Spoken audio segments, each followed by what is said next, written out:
oyebi na nina pe salita toli pona o ezali anniversaire na pourquoi na sepela on mingi amelaka ndobo moko boye na ndako parce que maman azali kokombola obeyi monika ba bébé alors ozotalaka ba biloko oyeba te eloko eza ya mate e namelaki eloko wana ya ndobo etango esalaki ke bamoni ke na mbala moko nazokoka susu nakomi koganga ti bamimaki nga na hôpital général oyo mama ye koma kuna sikoyo docteur ntango atali alobi en tout cas oyo eza situation mo difficile soki tolobi to forcé ebende wana ekoti na kati mwana akokufa soki mpe to forcé tobimisa yango akokufaka. Joyeux anniversaire, joyeux anniversaire, joyeux anniversaire notre bibliothèque, joyeux anniversaire, gloire à Dieu.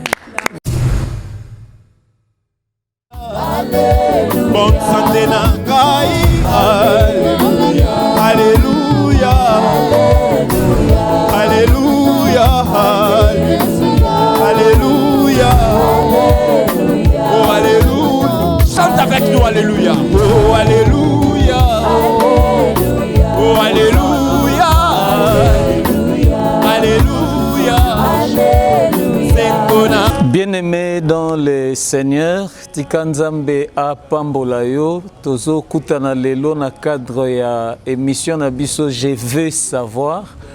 Je veux savoir esika tozako approcher mo sali Nzambe moko ya ba baoba moko ya ba papa Nabiso tozo yamba lelo toza l'ensemble avec la servante de Dieu Espérance Mbakata pour lui poser vraiment ba question to luka okota na mozindo yemo alinga bongo kokota na mozindo et on parlera aujourd'hui de ce qui concerne son ministère aussi, bien qu'à l'occasion tozoloba c'est le jour de son anniversaire.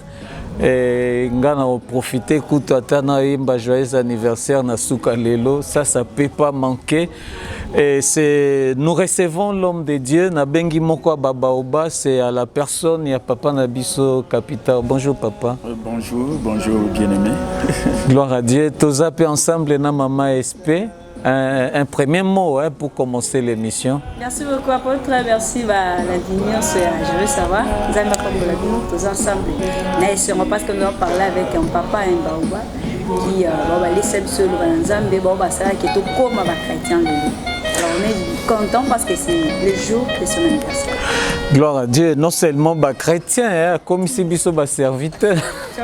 Donc c'est quelqu'un qui rassemble aussi un bon nombre de serviteurs de Dieu dans ma colonie. Mais commençons d'abord par l'anniversaire. Je ne sais pas, tout le joyeux anniversaire. On commence dans ça. Joyeux anniversaire. Joyeux anniversaire.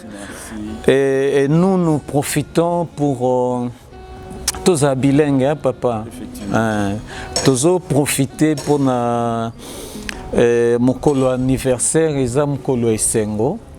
Et biso RTDA touye poto kabola. Tous joyeux esengo no ana total sango na molongo mobimba. Et ndenge nzamba bombio abatelio parce que tous benga yo une bénédiction pour nous. Effectivement, il y a sur les hommes au Colestingo, le 17 juillet 2023, jour pour jour, depuis le 17 juillet 1959. Gloire à Dieu. On a Botamaka, on a Kinshasa. Et voilà, dans la Bible, le psaume 118, verset 23, cela est venu de l'Éternel, c'est un prodige à nos yeux. Oui, puis, on a fait salita toli pour les anniversaire. Pourquoi on a fait la ronde? C'est parce que on a botami le 17 juillet, 17, 7e mois, il y a l'année 1959. Mais oui, que dans le mois de mars, il y a 1960. Exactement ce que vous baloli le 17 juillet, il s'allie le col à 7 mois et 17 jours. Il y a 1960, ils allaient mon colo, ils allaient tika mon kilo. Parce que dans l'équipe bébé, il y a Talaraka, na botani en 1959, le 6 mars 1960.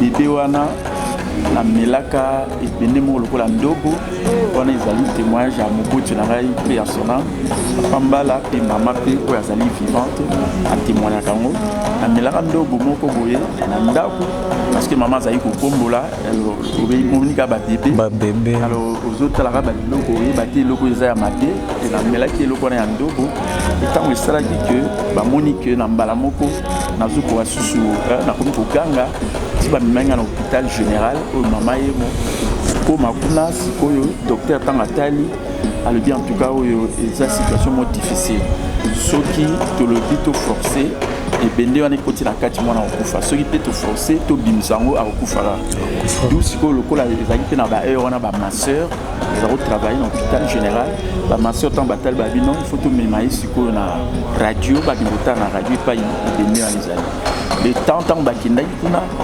bakei basali na nini ya radio le temps sikoyo résultat bima ntango bazongaki sikoyo epai ngai nazalaki ndenge baboti oyo ya ngai bapesai témoignage ma soeur ntango bakomi na mbala moko na ganga ntango na gangi na mbala moko ebende wana eyebaki kopima ntango epimi miraculeusement directement ma soeur balobi na baboti ya ngai mwana oyo alingaki kokufa makokufa lisusu te mais akosalela nzambe amen. Donc voilà un peu oyo ma soeur balobaki bazalaki mibale tala balobi ke mwana oyo alingaki kokufa makokufa lisusu te makosalela nzambe. Donc lelo mokolo ezali à 17 juillet 2023 naza na esengo parce que profession wana elobamaka na moma wana oyo nanga kosala kaka 7 mois et 17 jours tala kaka nabotami le 17 juillet bongo diable sikoyo asalaki ke natika mokilo na 7 mois 17 jours à 1960 et voilà lelo na vivant 64 ans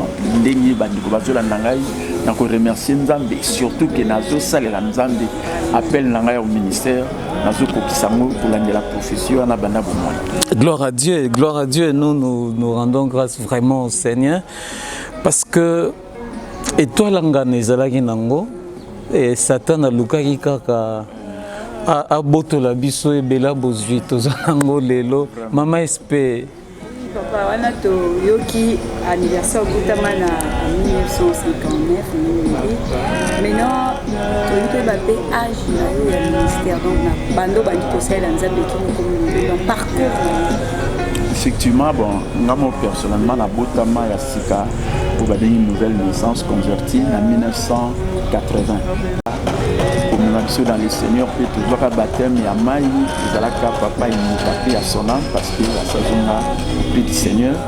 Et après, il y a un monde, Simandé, Nayako Kotanao, ils allaient au ministère, où le Bengi à réveil. Il y a son archibishop Coutinho Fernando, la mission mondiale message de vie et puis l'armée des victoires, plus précisément l'église. Et on a, ils allaient déjà dans 1987, je crois. Et Kobandawana, na sala, l'armée des victoires, dans le ministère d'aide, au Boulouka, ancien des anciens. Ancien des anciens, j'allais le dire. Ancien des anciens, donc, on a servi dans le ministère d'aide, dans l'armée des victoires, 11 ans, 6 mois et 6 jours. Et voilà, et ça là, il que porte à ministère, et ma onga, il est long d'amba Pessingaï, et Bandaka, le 8 février 1998, Nanda, on a l'hypo Tanangaï, et Bandawana, le 8 février. Le 8 mars 1998, voilà, le 8 février, il y a culte moko, dans groupe de maison, Canada, comme culte public, il y a le 8 mars 1998. Depuis on a Tilelo, 25 ans, il y a l'église Uré, Malamou Triomphe, toujours au fêtage le 8 mars 2023. Donc voilà un peu où ils ont parcours en Angaï, dans Suiga Wanate, bien que nous avons appelé dans le ministère où ils allaient en Angaï, mais nous avons rappelé dans Boumoko, dans Bassali, voilà pourquoi. Je me retrouve dans le cadre où ils allaient à l'église à réveil, d'abord dans l'EMIRC, depuis 1998, on a abandonné le ministère Mangaï, et après, on a l'église du réveil du Congo RC. Ngaïpi Nazawana, Nazapi Moko, il y a un membre fondateur de l'église du réveil du Congo. Oyo, Lelo, il y a une 6e confession religieuse, dans la République démocratique du Congo. Et Naïeba pour assumer presque la fonction Nyoso, et dans la ville, province de Kinshasa. Je suis le premier évêque principal et à l'église du réveil du Congo, la ville à Kinshasa. Oyo, Azap, l'évêque principal, plus sacré. Et en même temps, on a occupé la fonction Nyoso, Lelo, Nengazolo Baboui. nazali président et conseil du sage où ils allaient moko ya organe à part organe ils allaient exécutif national ils a dirigé dans son éminence le prophète Dodo Kamba ou Yazo Kambalelo église du réveil du Congo donc nous surtout va diriger l'église du réveil du Congo il a travaillé dans bango et n'a occupé la fonction le plus élevée le pour le moment président et conseil du sage à l'église du réveil du Congo comme aussi membre fondateur. Gloire à Dieu. Donc nous avons comme ça en présence bébé Mibale, hein? Bébé Abotame Lelo, PCBSOP parcours de son ministère. Bengana na beau bébé parce qu'il s'agit de votre anniversaire de naissance aujourd'hui. 6 mois après, Satan a lingaka a botola yo. 7 mois après. 7 mois après. 7 mois après, Satan a lingaka botola biso bozuyo. De lelo église a tout manqué et bozuyo sotozo yoka. Mais naibaka Satan n'a pas tikaka batute hein. Lukio na 7 mois zuyote. Akoy pour koya ko luko na kokola na yo ti. Est-ce que moi, turbulence, moi, makambo aiki qui zalaka teti bokoli?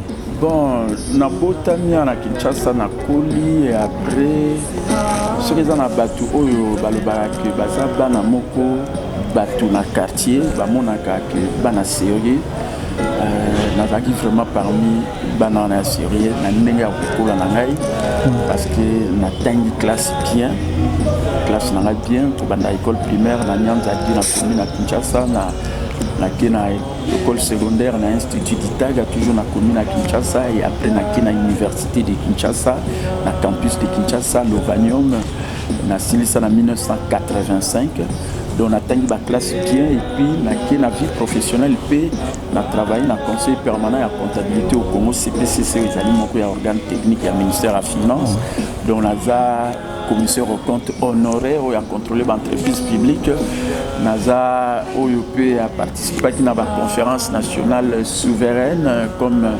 consultant ainsi de suite donc voilà un peu parcours dans la jeunesse moko ya bien exemple modèle ça je l'ai dit et après na colibien ti na ekobala vraiment battu ceux qui bayoka pasteur capital c'est des anciens liba les Toroya. C'est prévu à notre troisième sujet pour toza penza lelo to le roi bavaz eza vide to ebikande to aussi ces missions biso to ça les missions mais toye na source poto mela to koma na niveau na liba les a bien mais ça eza penza beaucoup limoko et logé hein papa. Oui, on a connu bien, la famille a bien encadré, éducation malamu, les bâtiments dans le quartier. Ceux qui sont bana malamu dans le quartier, ils sont identifiés. Donc, parmi bana ça, je le dis.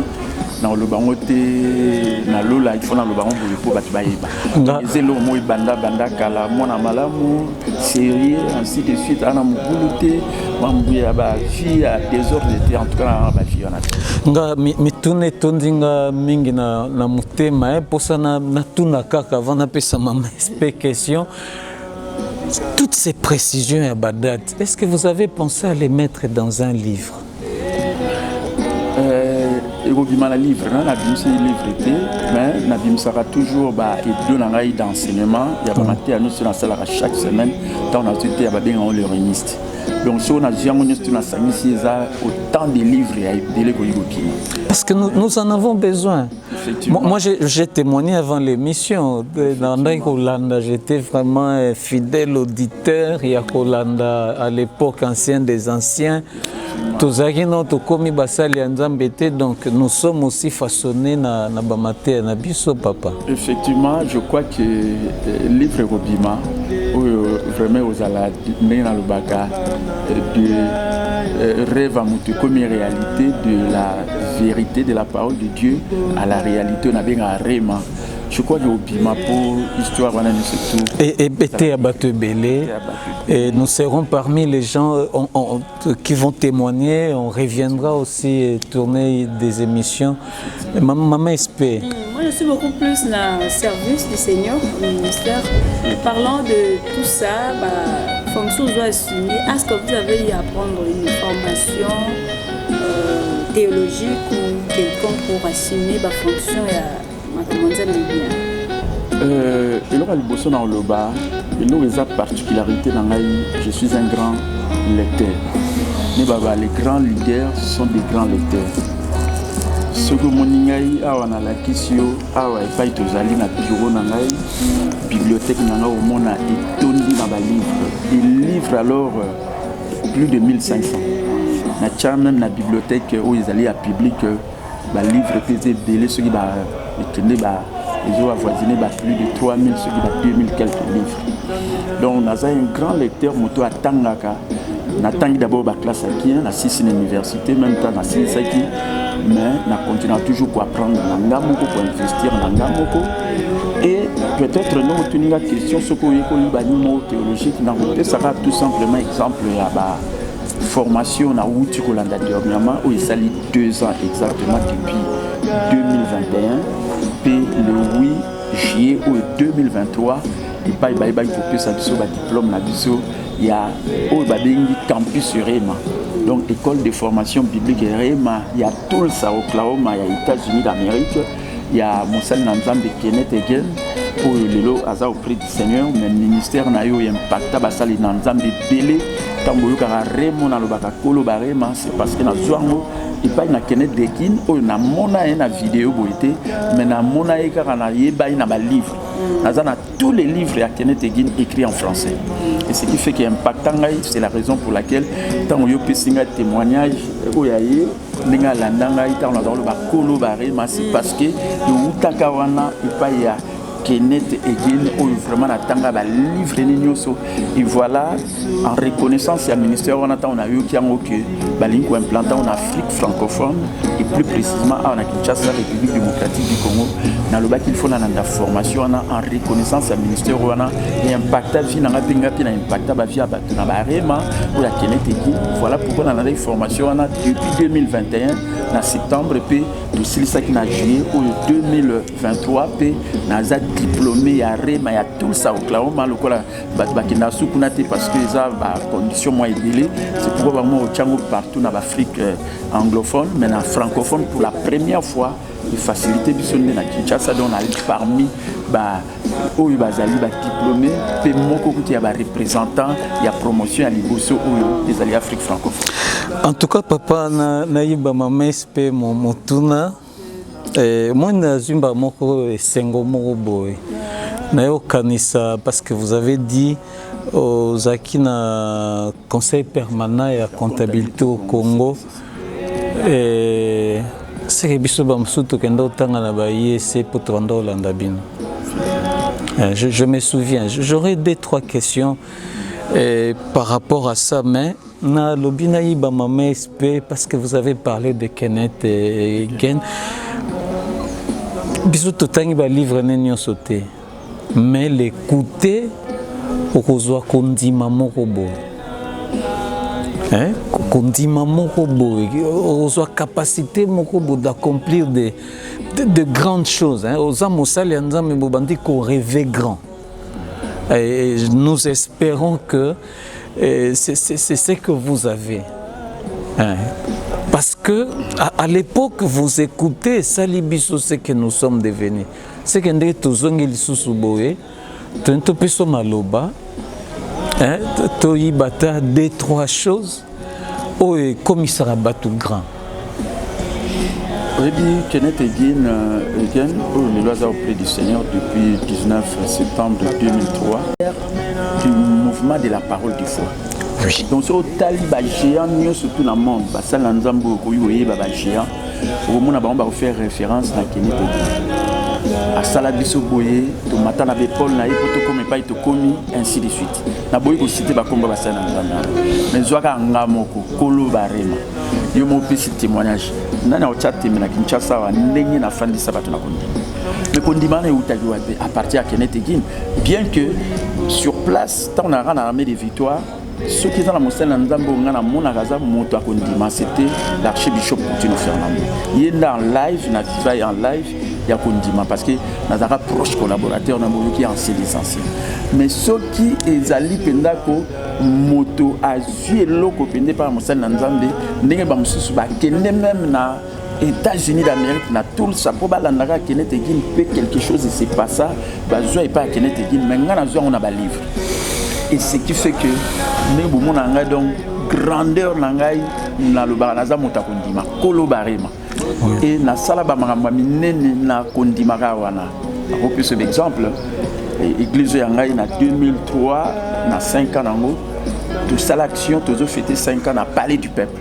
Je connais. Ils ont la même prophétesse Georgine. Je connais ça. Évangéliste Samba Bazarana na Kinshasa ba mona action. Je connais cette période. Na 10 ans to kenne na stade de martyr. Mais na veille nango ba bina action aux la sauter mais na ba ki tenga na sala action na ti na mona ministre ezaka kutu Willy Bakonga na bureau na ngai na bureau ti alobi na même pasteur siko match ezali aussi contre ça ndenge lokwa na mutabolingo. Nabaki bon lukela biso bisika mo loko les match ba pénaliser ba léopard na biso te ezala ki suri ba léopard na biso ya basi bien na nini ba beta na bande kwa Brazzaville alors à tuna inga le bisco tout tchadi no même temps na stade Tata Raphaël au lelo francophonie zo sala makote kuna tito sala on na stade Tata Raphaël 10 ans donc nous surtout on est à kondima parce que na za muta kondima un nombre de fois à mon grand dit des choses qui ne sont point comme si elles étaient. C'est que j'avais raison de vous réclamer les livres. Parce que de la même manière, vous avez appris de Kenneth par les livres. Nous voulons apprendre. Bisous aussi, chance de RTDA, Kozoyon en live. Mais les autres aussi en auront besoin. Par parlant, Basali Nzambe pour citer mais Toyebi, Batlora, David et Depo. Et ils sont passés par cette école, et ils continuent à témoigner, donc ce sont de grandes choses que le Seigneur réalise, Maman SP. Voilà, comme l'apôtre vient de dire, papa, c'est important au salut, c'est important au salut que alors moi je veux aussi demander par rapport à la chanson un peu de... je trouve que vous avez vraiment une bibliothèque vraiment vivante. Alors, le haut de l'émission est par rapport à Nzembo ya kala. Nzembo yo. RTI tango ibandi. Nambala moko basala nzambe belé balanda ngai. Na général Soni papa mbi à son âme. Et mokolo moko ezaki wazadi ya évangéliste Tizani dans le stade Tata Raphaël. Basalaka selon les Congo. Non, pardon. CPC. Et mokolo to kutani pe na général Soni atala moni ngai akaola na RTI. Pardon, na RMV, na archibishop. Ce qui est été dans l'armée de victoire, na comme na propre ministère na namba moko atuni mais il a na bandi radio na est-ce que vous voyez na radio na radio na RTI et mokola liboso na kindaka et Michel liboso na zo sala méditation les ara na mbili ba côté kuna na mbala moko to kutana ka pe na frère Gigi Niembo oyo azo beta santé wana. Et après, Moussungai, frère Moussungai, Jean-Claude Moussungai, Kizalaka, na petit frère et général Soni Matika Bissopé, Nangamoko, tout ça, et directement, na bandi ko yemanze mwana frère Gigi Nyombo na été sur en Afrique du Sud, a commis ko beta santé, ko beta ka ya liboso wana. Yango nande bozoyo kambala moko nzembo nzambe na ngai la véritable adoration. Donc ils a hymne spirituel oyo batu bayokango tongono surtout bazoyo ka bayebi que et comme tango émission linge banda balanda méditation la parole de Dieu ti le continue donc ils a hymne aussi la. Bon vous l'appelez méditation parce que ndo benga ngotango olie koki. Donc c'était un rendez-vous à ne pas manquer. Et on toloba Église, à cette époque-là, on pouvait approcher un homme de Dieu pour écouter la parole. Et contrairement à ce qui se passe aujourd'hui, papa, ça laisse un peu à désirer. Hein. Effectivement, le la télévision, la radio, comme télé, mais le message, c'est ça le problème. Mais oui, ça la salut au drapeau, bazolanda. Donc, le témoignage, et ça, il y a un temps à relier. Donc, on rassemblés en famille. Dans le témoignage, on a même ta formation à Réma, d'étudiants, collègues étudiants. Parce que tu as une journée sur porte ouverte, on a une formation à oui, bien que Bati Moussou Tambaye, Batali, Moninga, il y a une formation, et moi, je vais mais il y a eu aussi la formation, et directement, sans coup de douter, le quoi il y a landing. Donc voilà un peu le témoignage et Pelé, autant on a eu qu'un lelo. Ils ont vraiment influence, impact. Voilà, impact et ça dans la radio, dans le moment. Mais les lots, on s'est retrouvés. Et comme le roi souhaite pousser n'est pas navino bakulu tout coutimino na ma misu bozo lela pendant que bilenge baza ko sepela. C'est un peu ça. Donc il faut revoir que nana oui côté à bateau pour base à l'impact dans la vie na bango ezate ka pour na ba musu no ba concurrence à télévision aller comme et là on nous a quoi atteindre impact ni juste ça impact ni est besoin on a été bon même ba confusion mais o anandenge na za koloba impact na ni donc so bat ba yo qui passe capital ba ebi que kolobarema fan si na barema liba les abiens ainsi de suite ba ko ebele na pesa ba jeunesse pour Christ ba formation même il y a entrepreneuriat le bazolo ba o bazaro binga mondimi pe mosala ko lakisa batu ndenge nga batu bazola na ba misala bazola la dona zo pesa na ba matea o lelo tozo benga entrepreneuriat mais on est le ba maté e banda lo ba maté mama espé bibliothèque na biso yeyo to fungola ba livre nyonso lelo moi je vais dire au continuer raté pour na koyemba ici ko lesa libota nzali ya c'est pas bien zambe aboya ki non c'est-à-dire que ezala ipenda ni ya koyemba te nzembo yo oyebi utawapi nataka na armée de victoire. Un dimanche, c'était le 23, je crois, novembre 1997, à 3h du matin, ancien des anciens. Et dans la Moukaka, et nous avons passé un moment un peu difficile. Au monde, la vie a monté, la période, la preuve, il y a la crise, les alaka, malgré pas les alliés. Donc, l'armée de victoire, c'était la même chose. Et dans un moment difficile, on a eu les cas. Parce que nous avons influence, on a commis quelque part, nous avons influence. Nous ça on connaît. Il faut profiter dans mais si vous profitez dans votre et au manétier là, au mokonétier et en position. Quand vous avez quitté l'armée de victoire, tika penza maman na vide. Vous comprendre donc. Alors, ce qui fait que tant on a déjà bisikana donc moi mes preuves wana izalaka. Et ce qui fait qu'un jour, il a fallu se connecter à la tombe. Parce que pasteur P, il a fallu voyager qui, il a fallu se connecter à Isalangaï, parce qu'il y a des anciens, pour nous qui second après. Mais tellement qu'il va prendre les cas, on a la mouka à 3h du matin, on a une bande à méditer, Mathieu na otea. Nambala moko na ba épreuve na ba passion na kamungo maluba mo ibimanga nzambe na nga. Donc nzambe na ngai. Donc, on a confié à Nzambe, mais David a salaba c'était ça. Nzambe n'a pas pimaka. Mon colon a pété, on a écouté en église. Naïe Barapenzan, on a dit on a médité. Voilà. Mon imam le Nzambe Nangayo. Et Bima qui péka Ningana. Tinandenge ou Moni et Bima Nzembo. Donc, Eza Losambo Mobimba. Effectivement, donc c'était ça. Donc la guitare na banze mumsuna yimbaka lokola mutu mwaza chantre te eza oyo donc banda talesi la ngalate pe aussi la ngalate parce que mutu sera zoyo kamo tu chariga na kacha mutemi identité mususu papa eza libal eza bien.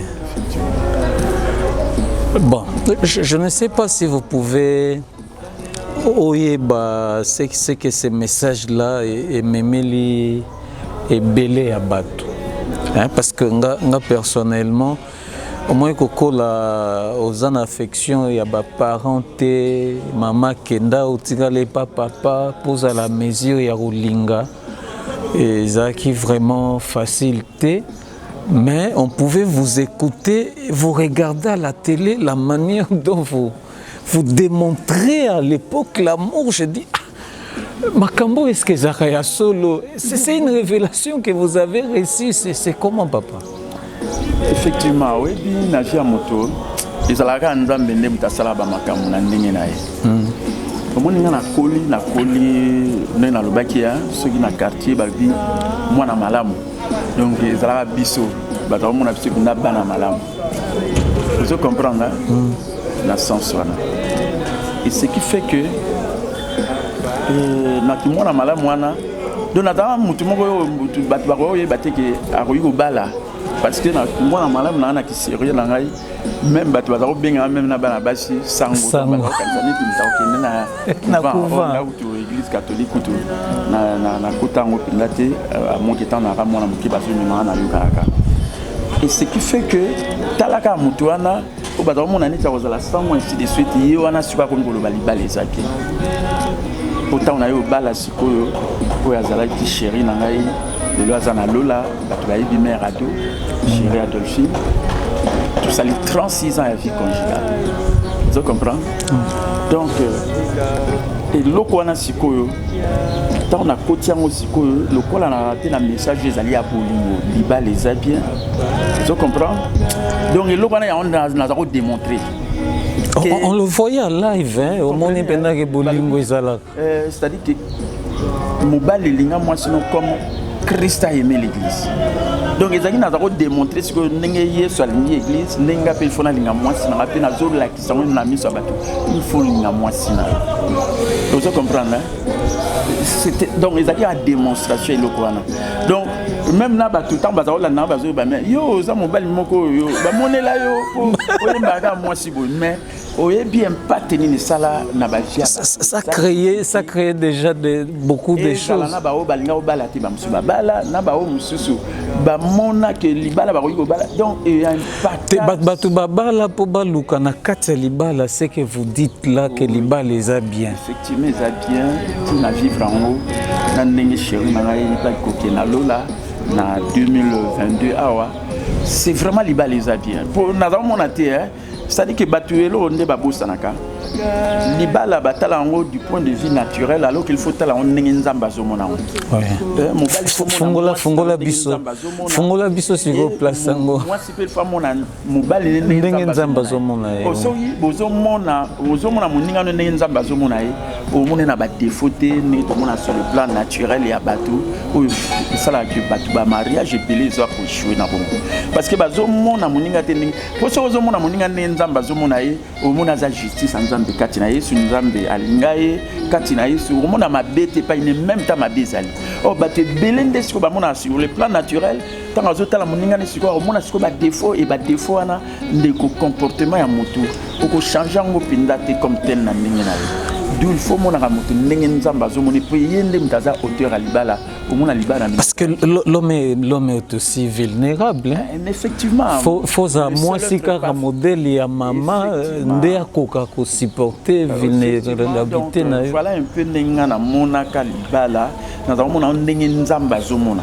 et c'est ça qui fait même identité na ngai donc na mi mona nzamba zo mona kati na Yesu oh ba te belé ba mi mona ndenge ba mi mona ka bango na bango oh so mona ndenge na bino donc des fois au lobara ba des fois moninga no loba mabe et muta ko profiter dans le diable oh so bozo mi mona ndenge nzamba zo mona bino bon mona que libala mne aux bien parce que Christ ba bi Marie aimez votre femme comme Christ a aimé l'église et femmes soyez soumises à votre mari ndenge église est soumise à Christ dans la soumission dans l'amour de Dieu oh nzamba za bolingo ishwakate et diable a ko imiter bolingote c'est qui fait que ce bâtir na cadre wana donc on mona ka moninga no ndenge nzamba mona maman espère parlant de ça papa ba question c'est belezo ya to ba divorce hein ba kolo ba bongo boza parmi ba to ba divorce non ngana ndima ngote ko ngamona na la exemple que na chérie na peut-être ou fandem te séparer ainsi de suite il kamba divorce non mais pourquoi ba divorcer des fois vous allez pas monter supporter moninga lo nzamba zo supporter yo Vous comprenez? Ça, c'est une grande leçon. L'amour croit toujours le meilleur de chacun. L'amour supporte et tout. L'amour ne périt jamais. Cet amour triomphe toujours. Donc voilà un peu la réalité. Donc les erreurs, les fautes, les défauts, infidélité, et Zapenza, il faut Nzambe karapesa yo capacité. Il y a au-delà de ces choses. Effectivement, parce que au monde ce qui est vrai, utile. Comment on batu na qui humain na comportement. Aussi au tali na comportement et zalayo mobile zala moi si mo na comportement mo za pas fait ça. So bon monia on a dimension ana le kola nzambi mtaza auteur ya libala il n'est pas bon que l'homme soit seul je lui ferai une aide semblable. Bon mona ki beaucoup nager na ba moment moko donc ozolo bela muninga na yo ndenge ozomone kati na Yesu ndenge na zako loba chérie Adolphine na lela et ainsi de suite batu bazolanda bazo ba me mutu nini azolo bana biso libala eza bien alors que biso libala biso eza mabe parce que bon bazako mona na ndenge na bango pour question na linga na tuna yango na poto kutu ba mobala na contrat. Vous comprenez? Libala et perdre sens nango. C'est ça. Donc libala peneza eloko faut linga moninga na bolingo ezali ya nzambe ndenge nzambe alinga kibiso atina imwana ya likinda Yesu Christ. Donc eza dimension, c'est-à-dire qu'il faut jouer na dimension amour divin. Or mingi bazo évoluer na dimension amour humain. Or l'amour humain est égoïste, égocentrique. Ce que zuité ou égoïste que je pas moninga ibomi libala. Alors que ce qui est na amour divin, amour est inconditionnel, linga moninga malgré ndenge nzambe linga biso. Donc c'est ça la grande différence.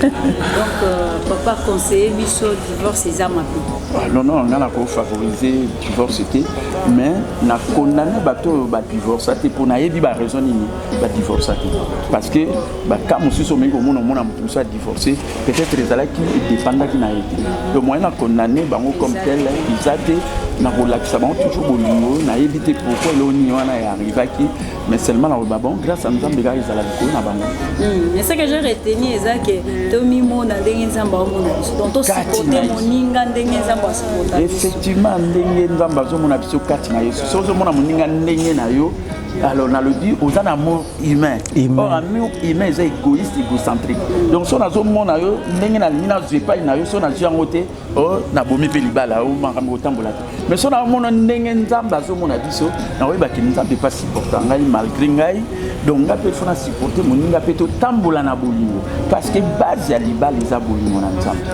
bolingo ishwara ni na sika bibliothèque ezali biso to profiter lelo to na banzala na biso nyonso o tozozwa to kende ko appliquer mais lelo komi aussi ndakisa pona bana lelo komi ko balisa bana. Nous avons appris déjà vendredi mariage coutumier salamaki vendredi et mariage donc oza penza lelo litea pona bana soki bano ya yo moko bazobala c'est que ozalité ya aussi pona bana nyonso tozali un mot par rapport à ça d'abord mariage il y a mwana et ensuite bana nyonso bakota mabala lelo effectivement au moni na baki za grâce faveur immérité on a droit pour na impacté batu na domaine à libala pour nga mona vivre libala les bien 36 ans dans la vie et ça dit que bana na biso pe oyo tozana bango na bana 6 ans mon coupé à ibaka ko rejoindre d'ailleurs pour précéder maman ba on a lola ya zali aîné mais ouais mi balé siko ya mwasi yende mutabala abala déjà zala na bana mi balé oyo moko kutu ba pesa ikomo na ngai na benga ekoko ndoi Joël Capital le baza mi balé koko ndoi alors siko c'est que Kokondo ya osekisa yo on a 2023 année à terre promise parce que 2021 ezalaka année moko oyo ezaka un peu douloureux na libota parce que on avait moko mwana ya liboso ayeba ko rejoindre le Seigneur et ça la pas si maman a eu beaucoup plus soucieux na nemte salaka et mingi salaka que na 2022 quoi il supporter pendate et ce qui fait qu'il est pas ayeba ko rejoindre donc comme en 2023 année de la terre promise année où et ça vraiment terre promise quoi oui bien nzambe ce qui diable même ta salima munaye Dieu fait concourir toutes choses au bien de ceux qu'il aime. De ceux qu'il aime. Justice.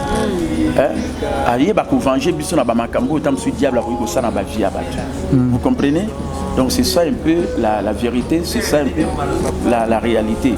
Vous comprenez?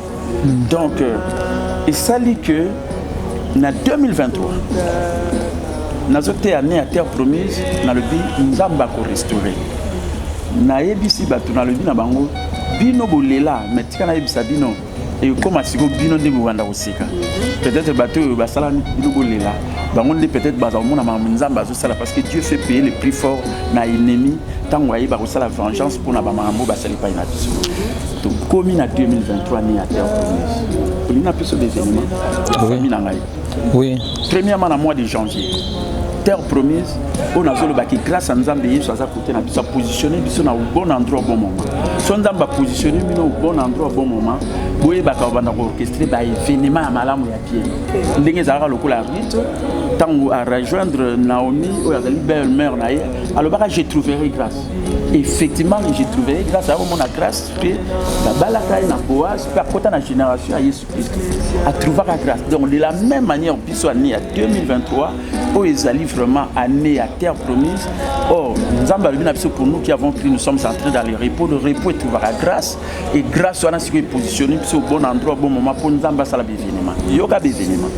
Le 29 janvier, rencontre Moko et Amonene Ongaï. Nous avons un responsable de l'église à réveil, le président Moussouba Lekana Foutana la Bangote, alors que le responsable Moussouba Zalaka, mais cette fois-ci, le 29 janvier, le président de la République, Félix Antoine Tshisekedi, chez le Mouna, le pasteur Moussouba, même il y a la diaspora, qui a eu mon anaï, donc faveur imméritée déjà, il y a la rencontre Moko, il y a Mnene. Et comme il a février, moi, je suis Moko à les États-Unis. Ça fait déjà plus de 5 ans. Le 1er février, à Sala accident, Moko don bazarana mina écoute d'ailleurs bazapi awa, ba tout à bango na mutuka Moko alors ki bango bazarana position moi bien ba tout à mutuka balu qui tout à mutuka monsieur c'était qui et puis quand on a ravin ainsi de suite ba bima saint sauf parce que toi on a né à terre promise basé sur la protection divine parce que Bible nous a besoin 91 verset 1er c'est lui qui s'assoit et se repose dans le lieu secret du Très-Haut et à l'abri du Tout-Puissant. Donc ils ont vision 2023 protection divine ba bima et kamusa bateau dans ba bilan c'est ainsi de suite et après les lokutu mutuka na côté comment déclassé mais ba pesa mutuka monsieur ya sika ko kutu chip pour le route monsieur. Troisièmement, si ko ya mwana ngayo na zolo ba Claudie yende si comme tazo bala o si ko ba processus nous c'était lundi ya ba dot tout ça là qui civil naie mon la semaine passée ils allaient à vendredi et en même temps ils pena coutumier donc si on est dans le babou donc vendredi le 21 juillet 2023 et aux allendés sur religieux ou aux allées église et pas une amoko nazali kololiba les a bien je crois peut-être parce que son éminence évêque général Dodo Kamba évêque général à l'église à réveil à l'obani karouya la cérémonie à tout le monde à pouvoir aux alatés ce qui fait qu'ils soient amigos à tam si n'aime pas pour la libala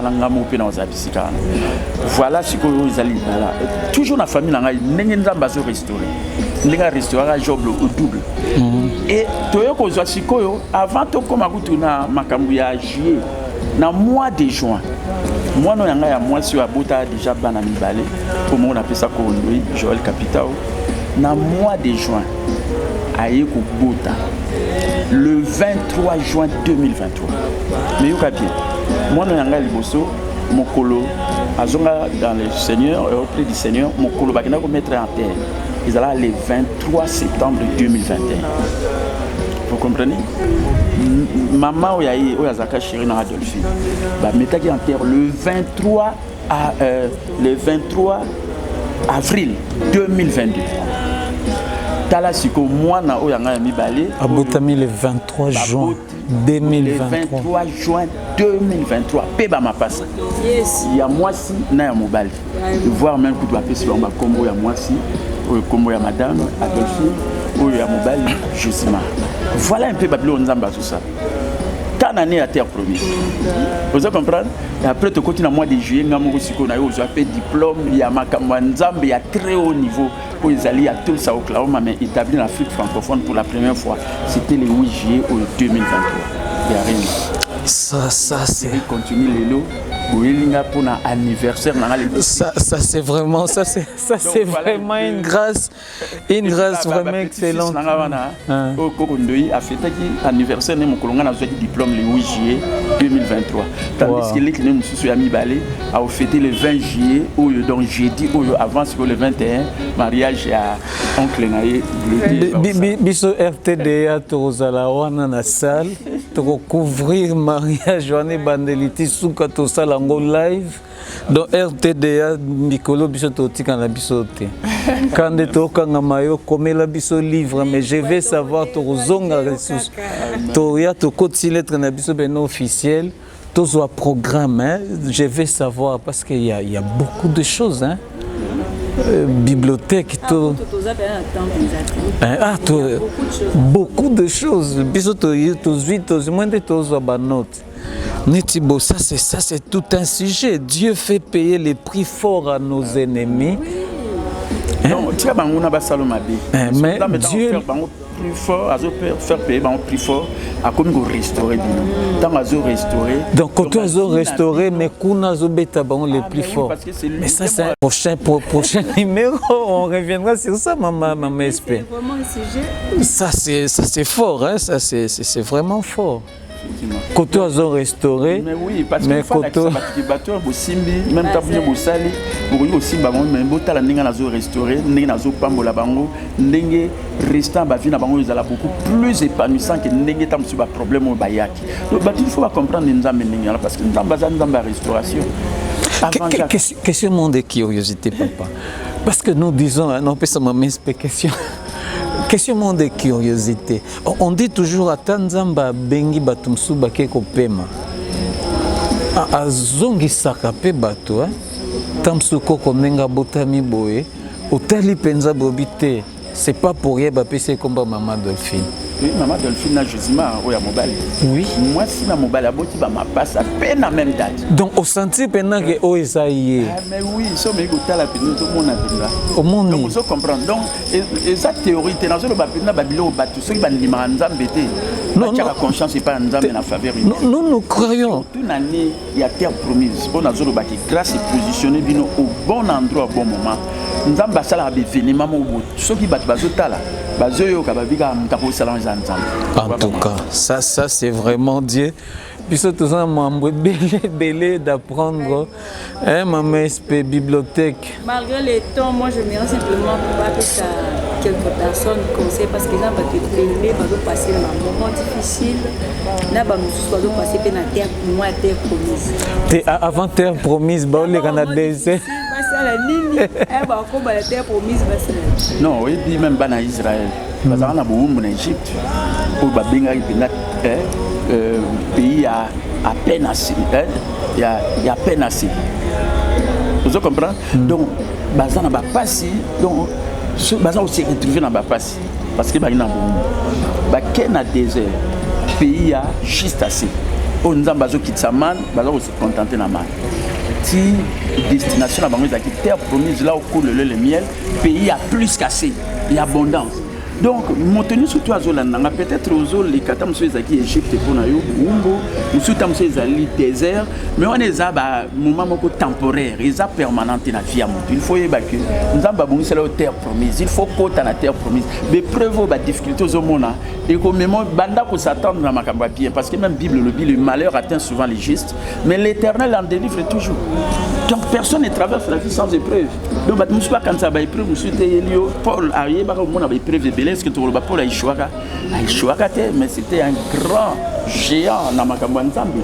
Donc ce qui fait que moto ne soit sur les cas, un moment difficile, tu as confiance pas en Nzambe. Nzambe azomona, agachara ba souffrance abatute, mayambi so abatute lelaka et qui t'a pas mbatté, aye bara toujours pour faire payer les plus forts na bateau bazo sala bino bongo pour alakisa que bino bolelaki tala lobi lobi ko seka ndenge oyebingai tamba ma passe ya ba ba rolela ya solo batu musu balelaka mais lelo ekomingani na zoloba toujours s'écaper, toujours continuer à s'écaper, mais la paix va continuer.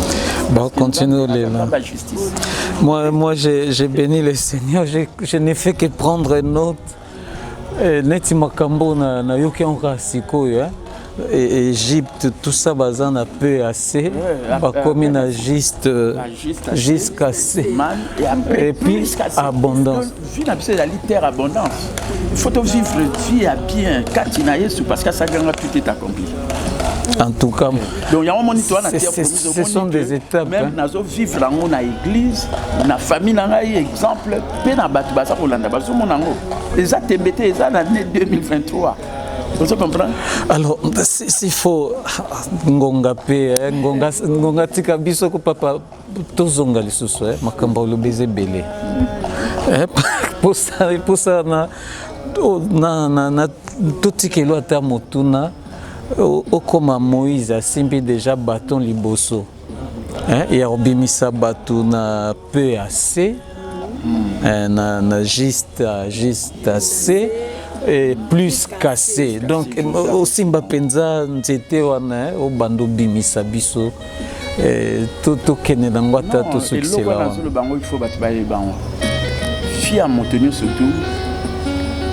Pas chez Zalaka, aux hommes on a beau ainsi de suite, les allois moutaïbi sauté, aux en a beau il y a Satana, maintenant on y a mis ce commis libre, c'est pour la liberté. Maintenant monsieur au côté de la vie chrétienne, on a les mois passés. Mais il y a tout simplement destination des terres promises. Et ça, Égypte n'était pas un pays à peine assez, ou bien un désert juste à situation temporaire. Comment on a permanente dans la vie? Il faut que yon n'enza destination na terre promise. Ko lelo zole la nzamba gacha ba soufflance abatute. Ti a ko sala de sorte que au vivre ezali nzambe. Donc ezali kambu ya kondima. So zondima bien vino pe ozala bien. Malheureusement moni batu ba mateo bate ya batu bandini sa batu bien te ce qui fait ba vie batu pe na libanda ezama de so zondima bien. Une fois juste produit une vie juste. Donc mateo na zote en eza mateo expérience pour ngamo on a dirigé l'église 25 ans. Tu as fêté 25 ans, si le temps tu fêté 25 ans, tu continues à 26e année, il y a un monde sur les terre promise. Et ça, c'est quoi l'année on a sur le bas, et ça, on a la vie. L'année, monsieur, tu as sur le cas où tu as bloqué pas dans le monde à côté, mais ça, l'année, mon co, où nous avons ça va bloquer sur toi. Et ça, saison, et ça, même temps, moisson. Donc, biso terre promise, ça, saison, na moisson. Et ça, quand tu as saison, pour la saison, ils ont cyclique. Au monde, tu as sur le lot, tu as un lobby, tu as un temps où il y a un ce que l'on a babiloko, babuka na tango ya langana banini ezali. Mais ezala ba saison mususu ba benya o pesa pe moisson. Donc soko rata babiloko na bané mususu année on a il faut ça babiloko. Kosa l'émission avec un docteur pour ceci la thé mais papa, je vais savoir, nous avons beaucoup de questions à poser. Attends, quand vous avez ce soir, ils ont la saison, ils ont la moisson. Mais oui, ils ont la saison. Ils ont moissonné, ils ont la moisson, ils ont glané. Ils ont glané, mais ils ont la saison, la moisson. C'est-à-dire que ce qu'il y a dans ici, na Calais, c'est rapport à BNP, bandimela ba kota na terre promise. Mais ba rapport à ma vie, il y a 10 ba kotate. Et après moment moko boye babaka non bisope tolingi toye bakokota na mboka wana ainsi de suite basala ba bonde la nzambe ba yebisi même tala Moïse sengela biso bolim c'est pas nzambe nzambe alimbisaka mais nzambe ba bakota lisu basala ka nyusu ba moni ba bio nzambe ba kokota lisu te ba tsaka tembe basani ba bonde la pe ba mona ndeni ni ba nguna ba yosala ba donc ezala ba bio musu na ba vie ce que nzambe ba bongisa ne wana za saison za pe moisson. Donc, si vous ratez moisson, et puis trop tard. On a bien que la saison est à la saison, mais na remangai na super exemple ya libota nangai tala batuta mso ya passé capitaine mambele kakaboy mais ba yoka ba témoignage nzambo azo sala na saison pe na moisson ça c'est biloko ni asali et tala nous retrouvons vraiment il y a date 23 talaka le 23 oza pena rema mobimba ba bosani ba le 23 ba balelaka etikali comme une célébration na ba oizali ba réjouissance et vous commencez le 23 juin de chaque année. Gloire à Dieu. On nous signale Kengonga, mais je crois que je vais savoir, nous reviendrons. Il y a beaucoup à dire. Hein, à la portée à Batou, surtout côté de la bibliothèque, c'est 1500. Donc, sur 8 total, ça fait déjà 4500 livres. Nous, c'est Zouamina Moutou. ya mutu biso toyambi lelo. Mama SP, photo toluka pena ba question. À la prochaine émission, je vais savoir. Mais on voudra aussi vous donner un dernier mot par rapport aujourd'hui pour tous qui savent. Joyeux anniversaire. Merci, nous remercions. Nous avons le psaume 118, verset 23. Cela est venu de l'Éternel, c'est un prodige à mes yeux. Isaïe Singoponangaï Namonaki, nous avons fêté les 64 ans d'âge, en forme, en super forme. Nous avons toujours en bonne santé parce qu'on les a barrés, Malater, Batu. Gloire à Dieu. Merci. Nous avons témoignage, nous avons fait sur la Katia Libota. Vraiment, nous avons merci. Donc, Bolamingaï, pasteur capital, archevêque, président conseil du sage église à réveil. Ma maman Georgine Pazolanda. Pazolanda, maman prophétesse Georgine, la puissance Mbotena, évangéliste Samba. Vraiment, Ndamba Pambola Bino, la chaîne RTDA, où ils allaient vraiment bénédiction à Balandingaï, Baopé, ce beaucoup en contact dans l'église, ils arrivent à la montre, toujours à la Banali à 34, dans la commune à Kassabou, où nous connaissons tout ça de chaque mardi, réunion à prière et guérison miracle, jeudi, réunion d'enseignement, puis d'adoration à la dimanche, nous surtout à partir de 7h, mais jour à mardi, jeudi de 17h à 19h, toujours dans la Banali à 34, dans la commune à Kassabou. Le numéro, dans la Banali, on a plus 243 81 812 0092 plus 243 81 812 0092. Gloire à Dieu, bébé sera bota mais senga moi coucher et senga moi tobosana kadote. Il y a papa, biso toso suksara joyeux anniversaire, joyeux anniversaire, joyeux anniversaire notre bibliothèque, joyeux anniversaire. Gloire à Dieu, Zamba Pambolo papa.